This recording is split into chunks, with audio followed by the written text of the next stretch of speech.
یہ ہے عشق. خلیل نے بھی تو 14 سال کے بیٹے کی گردن پہ چھری چلائی اور یہ عشق کر سکتا ہے. اور ادھر دیکھیں تو حسین نے تو سارا کنبہ ہی قربان کر دیا. وہ عشق, وہ بھی ایک عشق کا الگ مقام ہے. عشق کا مقام جو ہے وہ عقل سے جدا ہوتا ہے. عشق کی جو کہانی ہوتی ہے وہ عقل سے جدا ہوتی ہے. عشق کا جو سبق ہوتا ہے وہ عقل سے جدا ہوتا ہے. عقل کبھی بھی تسلیم نہیں کرتی کیونکہ اس کے اندر کیپیسٹی اتنی ہوتی ہے سمجھنے کی, وہ کبھی ان چیزوں کو سمجھ نہیں سکتی. اللہ تبارک و تعالی نے سورہ صافات میں آیت نمبر 102 102 سے شروع ہو کے تقریباً 108 تک اس پیارے واقعے کو جس کی یاد میں آج ہم بیٹھے ہیں, جس واقعے کی یاد میں آج ہم بیٹھے ہیں, اس واقعے کو سورہ صافات کی آیت نمبر 102 سے لے کر 109 تک اللہ نے بیان فرمایا. تو اس واقعے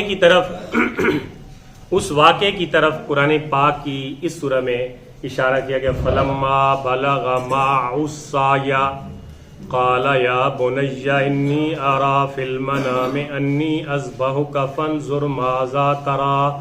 ابھی 14 سال کی عمر ہے, جوان اسماعیل مکہ کی سرزمین میں جوان ہوا. ابھی حضرت ابراہیم شام میں رہتے ہیں, حضرت سارہ کے ساتھ شام میں قیام ہے, ادھر حضرت حاجرہ اور حضرت اسماعیل رہتے ہیں. تو قرآن نے کیا کہا کہ جب 14 سال کی عمر پہنچی نا, اللہ نے فرمایا اے ابراہیم اب تیرا بیٹا تیری آنکھوں کے سامنے دوڑنے پھرنے لگے نا, اب ایسا کر کہ اس کو قربان کر, اس کو ذبح کر. خواب میں دکھایا اس کو ذبح کر. جب فانظر ماذا تری, جب خواب میں دیکھا کہ جناب ابراہیم علیہ السلام بیٹے کو ذبح کر رہے ہیں اپنے ہاتھ سے, تو آئے بیٹے کے پاس. بیٹا جوان ہے, سمجھدار ہے, کہتے ہیں کہ فانظر ماذا تری, بیٹا کیا خیال ہے؟ میں خواب میں دیکھتا ہوں کہ میں تیری گردن پہ چھری چلا رہا ہوں. ایک ہی اکلوتا بیٹا ہے اور وہ بھی جوان ہے, تو میں دیکھتا ہوں کہ تیری گردن پہ چھری چلا رہا ہوں. تو آگے سے جناب ابراہیم کے صاحبزادے نے جناب اسماعیل نے کیا جواب دیا؟ قرآن کہتا ہے اس صبر کے, اس صبر و استقلال کے پیمانے نے, نبی کا بیٹا تھا نا, اس نے کہا یا ابت فما تؤمر, ابا جان جو تجھے حکم ملا ہے نا اس کو جلدی جلدی کر. سبحان اللہ. یہ نہیں آ گیا کہ انہیں کیا ہے تے کدو کر رہے تھے, کیے کر رہے, کیوں, کیا یہ ہماری فطرت ہے, یہ انبیاء اور نیک بندوں کی فطرت کیوں اور کیا میں نہیں ہے. انہوں نے کہا ستجدونی انشاءاللہ من الصابرین, اگر تمہیں حکم دیا گیا ہے نا تو پھر کر گزریے بجان, جلدی کیجیے, کیونکہ انبیاء کو جو حکم ملتا ہے وہ شیطان کی طرف سے نہیں ہوتا بلکہ رب رحمان کی طرف سے ہوتا ہے. یا اللہ یا بطفل, اے بجان کر گزریے ماں تمہر جو حکم ملا ہے. ستجدونی انشاءاللہ من الصابرین. رہا میری بات کہ میں چھری کے نیچے کیسے آؤں گا, فرمایا انشاءاللہ اللہ مجھے صبر دے گا اور میں صبر والوں میں سے. اور یہ حقیقت ہے.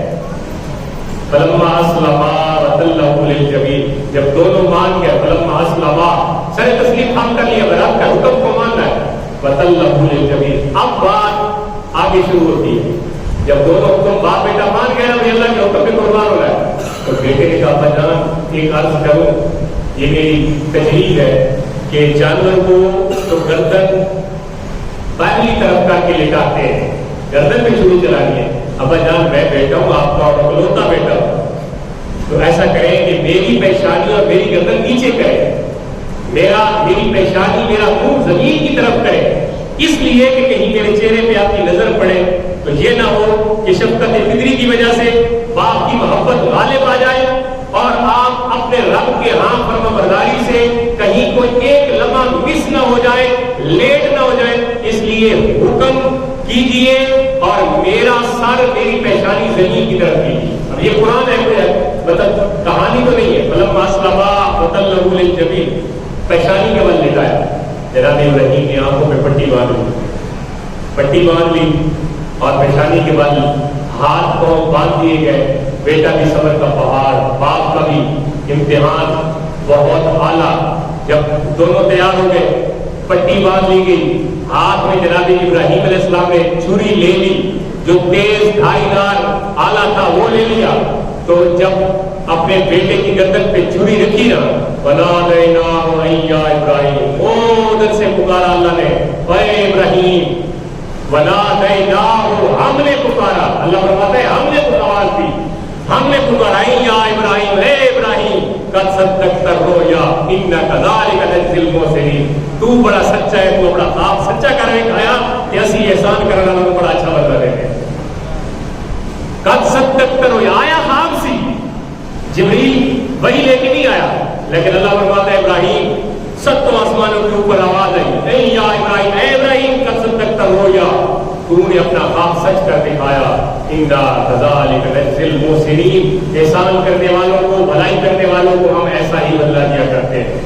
وَإِنَّهُ لَبَلَاغٌ مُبِينٌ، فرمایا کہ یہ کوئی عام بات نہیں ہے کوئی سمجھے کہ بیٹے کی گردن پہ چھری چلانا آسان ہے۔ اللہ خود فرماتا ہے کہ بے شک ابراہیم یہ بہت بڑی آزمائش تھی، بہت بڑی آزمائش تھی کہ اکلوتی اولاد اور جوان اولاد ہو اور جس کو پالا بھی اپنے سے دور گیا ہو، اللہ تبارک و تعالیٰ نے نگہبانی اور تربیت فرمائی ہو، اور پھر جب وہ جوان ہوا تو حکم ہو گیا کہ اس کی گردن پہ چھری چلا دو۔ اللہ خود فرماتا ہے اے ابراہیم یہ بہت بڑی آزمائش تھی، لیکن کیا ہوا؟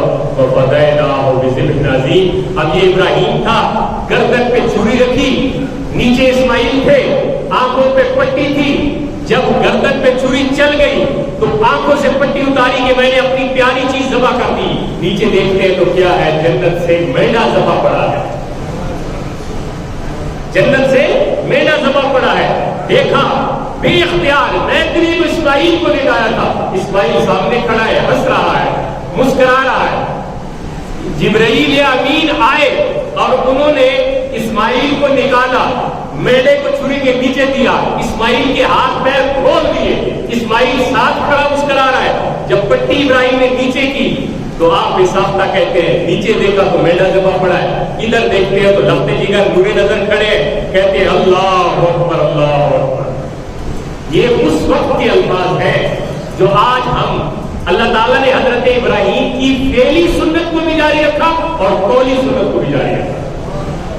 فعلی سنت کے آج قربانیاں کرتے ہیں کہ حضرت ابراہیم نے فعلی سنت کی یہ کام کیا، وہ بھی آج تک وہ رہتی دنیا تک ہو رہے گا۔ اور جو زبان سے پکارا اس وقت، دیکھا کہ یار اتنا قریب رب، میں نے تو بیٹا ذبح کرنا تھا، وہ تو یہاں پہ کھڑا ہے، میں نے خود لٹایا، خود باندھا میں نے، اور آپ یہ بیٹا ذبح پڑا ہے، یہ دمبا ذبح پڑا ہے، اسماعیل سامنے کھڑے ہیں تو پکارتے اللہ اکبر اللہ اکبر۔ سامنے اسماعیل تھے، وہ بھی تو نبی، بعد میں انہوں نے بننا تھا، نبی نہیں بنے تھے، بعد میں نبوت عطا ہوئی، کہتے ہیں لا الہ الا اللہ واللہ۔ ہاں ابا جان وہی سب سے بڑا ہے، وہی اکیلا ہے، اس کا کوئی شریک نہیں، اور وہی سب سے بڑا ہے۔ ساتھ جبریل امین بھی کھڑے تھے، خادم انبیاء کا خادم ہے جبریل، پیغام لے کے آتا ہے، وہ بھی کھڑے تھے، انہوں نے کہا اللہ اکبر وللہ الحمد۔ یہ تین شخصیات کا مجموعہ ہے جو تکبیرات ہم پڑھتے ہیں، یہ تین شخصیات، حضرت اسماعیل نے، حضرت ابراہیم نے اور حضرت جبرائیل امین نے، یہ تینوں کلمات ان کی گفتگو کا مجموعہ ہے، اور مجموعہ کیا ہے؟ اللہ کی تعریف ہے۔ تو اس کو ایام تشریق میں مسلمانوں پہ واجب قرار دے دیا گیا ہے، لازمی پڑھنا ہے باجماعت نماز کے بعد، کیونکہ اللہ کو یہ الفاظ اتنے پسند ہے۔ ایک تو یہ عمل پسند آیا رہتی دنیا تک، فرمایا وَفَدَيْنَاهُ بِذِبْحٍ عَظِيمٍ وَتَرَكْنَا عَلَيْهِ فِي الْآخِرِينَ، ہم نے اسماعیل کے بدلے جنت سے دمبا فدیہ کے طور پہ دیا، اور بہت بڑا فدیہ ہے، اور ہم نے اس کو دوسرے لوگوں تک چھوڑ دیا ہے۔ وَلِكُلِّ أُمَّةٍ جَعَلْنَا مَنسَكًا، ہم نے ہر امت پہ قربانی کا فریضہ رکھا ہے، ہر امت پہ۔ قرآن کہتا ہے، اللہ فرماتا ہے کہ ہر امت میں قربانی کا فریضہ تھا، لیکن جدا جدا طریقے پہ، جدا جدا سسٹم پہ۔ اس دور میں، اس امت میں اللہ تبارک و تعالیٰ نے اپنی اس پیارے محبوب کی امت میں یہ رکھا کہ اپنی یار جانور صاحب حیثیت بندہ اپنی پسند کا جانور لے کے ذبح کرے، قرب الہی، تقرب الہی کے طور پر، باقی کوئی نیت نہ ہو۔ آج تو ہم دکھلاوے کے دور میں آ گئے ہیں جی، ہر طرح کوشش ہوتی ہے کہ لوگ ہماری قربانیوں کو دیکھیں، ہمارے جانوروں کو دیکھیں، ہماری واہ واہ ہو جائے۔ یہ چیز مطلوب نہیں ہے۔ مطلوب یہ ہے کہ انسان کو جو قربانی اللہ کی بارگاہ میں پیش کرنی ہے، اس سے رضا الہی مراد، چاہے وہ دوسروں کی بنسبت کمزور صحیح، لیکن اپنی حیثیت کے مطابق بندے کی وہ قربانی اگر ٹھیک ہے، اس نے خلوص نیت کے ساتھ لیا ہے، کوئی دکھلاوا، کوئی گوشت کی ذاتی مراد نہیں ہے، تو انشاءاللہ اس کا اجر و ثواب ہے۔